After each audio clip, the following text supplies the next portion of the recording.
Oke, kali ini terkait Asto Kristianto. Kali ini Asto ditantang Gadar sendiri, ya kan? Kita lihat ya gimana videonya. Sebelum kita ke video, bantu subscribe dulu channel saya yang belum subscribe. Tidak tunggu lama, kita ke videonya langsung. Let's go. Dengan segala hormat, mari kita bertaruh. Enggak, saya belum selesai. Mari kita bertaruh. Ini saya punya jaringan. Kalau saudara Hasto tidak masuk dalam indikator itu, potong jaringan.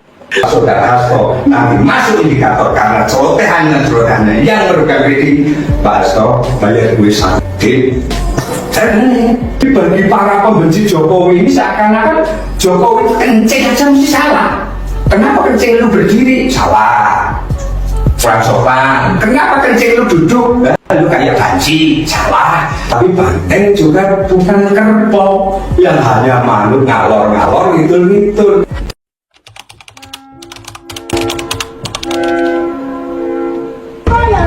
Bu, ini boleh tanya Bu, ini demo tentang apa? Demo tentang apa? Gak tahu. Bu, numpang tanya ini demo tentang apa Bu? Gak tahu.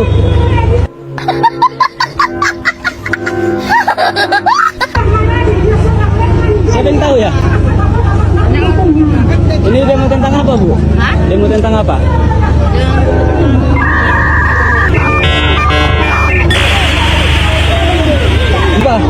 Lupa.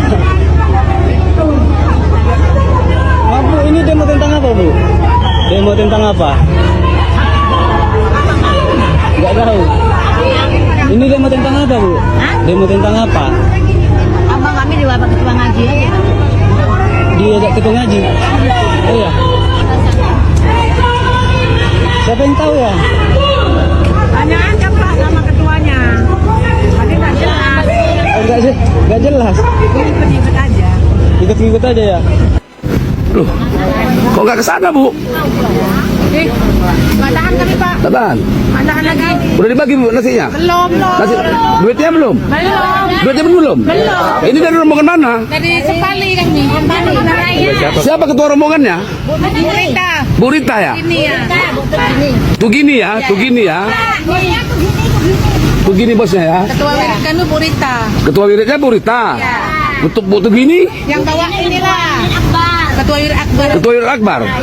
Berapa kata tadi ngomong kasih? Limpul apa 100? Nggak tahu kami Pak. Kisahnya udah dibagi Bu, limpul-limpul di ujung. Kami belum. Si Rita yang bagi.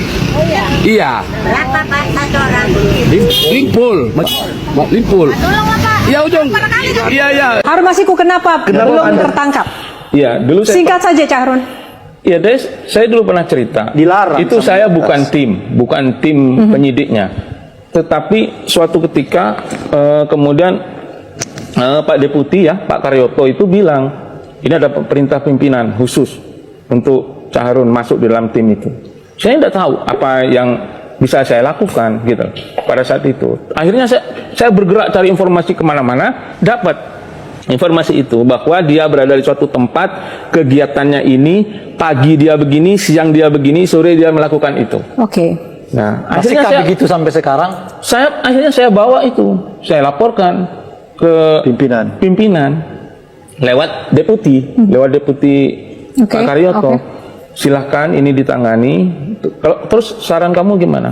Mintalah, kita kan punya banyak pasukan khusus. Kenapa pimpinannya kemudian tidak melakukan effort untuk menindaklanjuti laporan Anda? Siapa sih pimpinannya, siapa Cak Harun? Dia pada masa Pak Firly ini.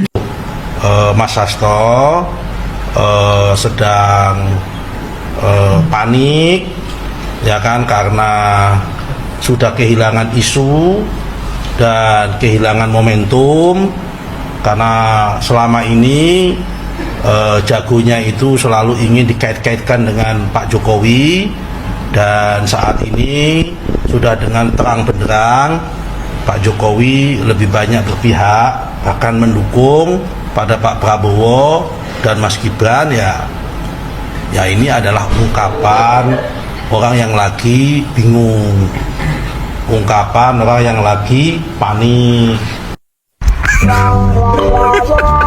Beberapa netizen bertanya, apakah saya masih di PDI Perjuangan atau tidak? Saya masih di PDI Perjuangan.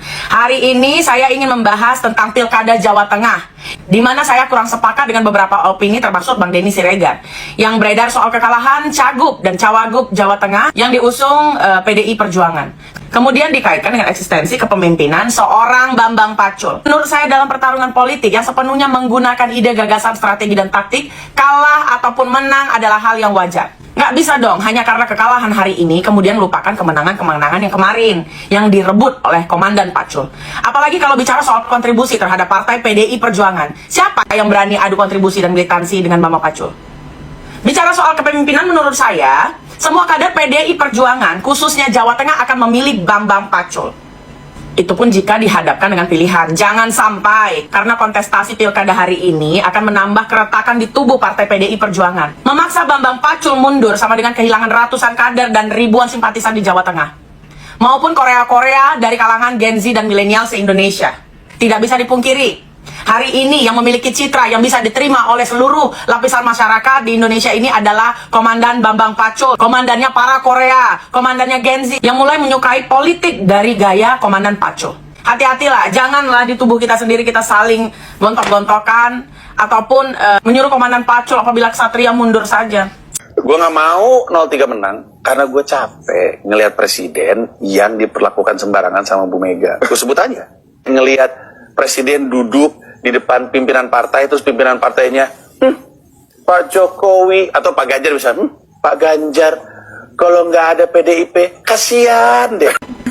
Lu nggak sedih ngeliat foto Pak Jokowi duduk di kursi kayu, di sebelahnya ada Ibu Mega duduk di kursi empuk. Lu nggak sedih? Itu presiden kita loh. Rasa banteng, bakso rasa banteng. Golkar sebagai sebuah partai adalah terbuka. Golkar ini adalah partai rakyat, bukan milik keluarga, dan tidak ada pemegang saham terbesar. Dan kalau kita lihat dalam perspektif dunia usaha, ini adalah go public. Siapa saja mau masuk silakan. Yang penting sama-sama punya niat motivasi untuk membesarkan Golkar. Itu aja, tidak ada masalah. Izin Bapak. Hasil pertemuan sama Bapak tadi.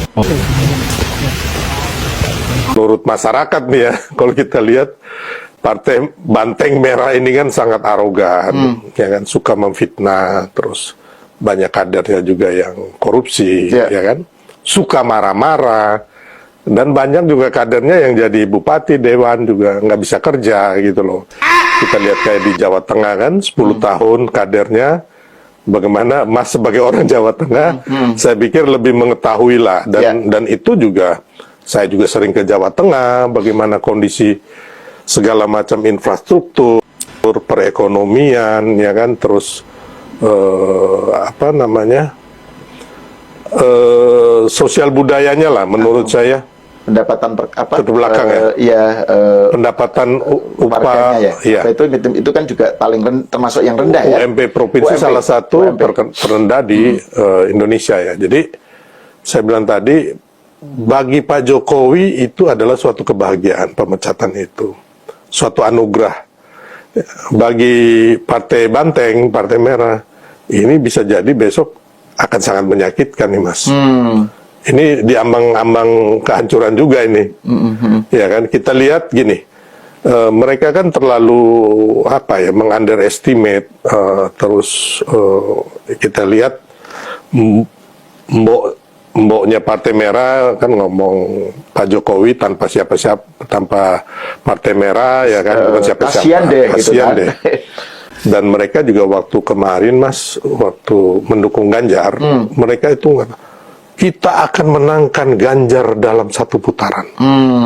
Makanya saya bilang tadi, ya kan, kekalahan ini nggak bisa, susah sembuhnya Mas. Makanya sakit hati mulu kan, ngomel-ngomel mulu, fitnah mulu, ya kan. Nah, jadi Pak Jokowi saya pikir beliau udah terbebas dari sebutan petugas partai Mas. Ya kan, ini kan kalau bagi mereka yang memang di dalam ya, mereka kan menghamba kepada yang pemilik partai, tuannya. Kalau nggak dipecat. Kayak yang ingat nggak yang anaknya Rahmawati tiba-tiba Oh iya betul. jadi Si jadi ini. dewan. Iya, betul. Romi Iya, Romi yang kemudian sampai ini kan kalau mereka menuduh orang dinasti, ya ini dinasti sesungguhnya gitu loh. Yang Artedia Dahlan terus sama satu lagi siapa ya, Sumiati atau siapa? yang di atasnya mundur lagi. lah ya kan. Betul. Nah ini kan dinasti bener-bener gitu loh ya kan, yang ya mereka nggak bisa apa-apa mas, digituin, dilengserin gitu. Terus saya bilang tadi ada teman saya datang mengadu ke saya loh, ke Solmed loh, bukan mengadu ke PDIP. Itu Eni Anggrek, ketua DPRD Alor, disualimi oleh partai lain dan juga partainya gitu loh.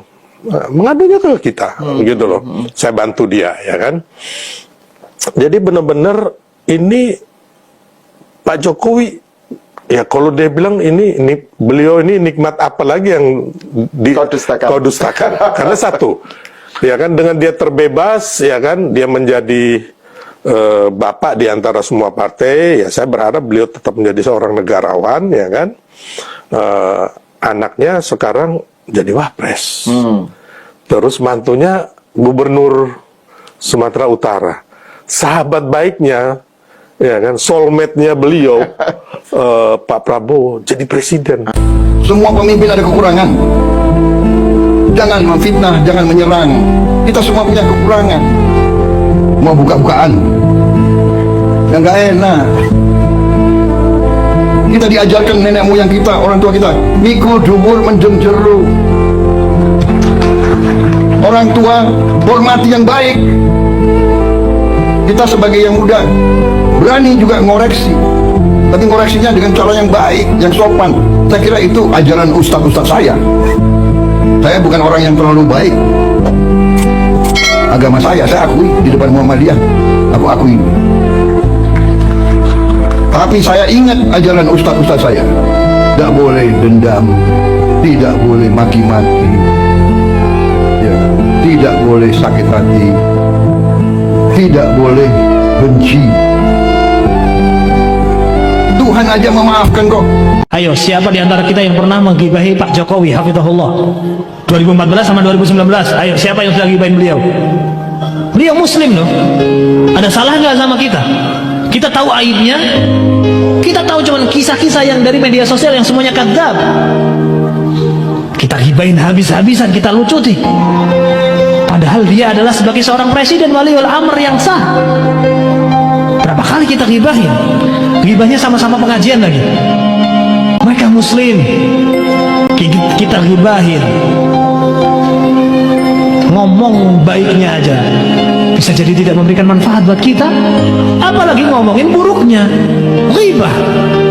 Maka cukup kita berdoa, mana yang terbaik untuk negeri kita yang kita cintai ini, dan mana yang terbaik buat agama kita, semoga Allah pilihkan.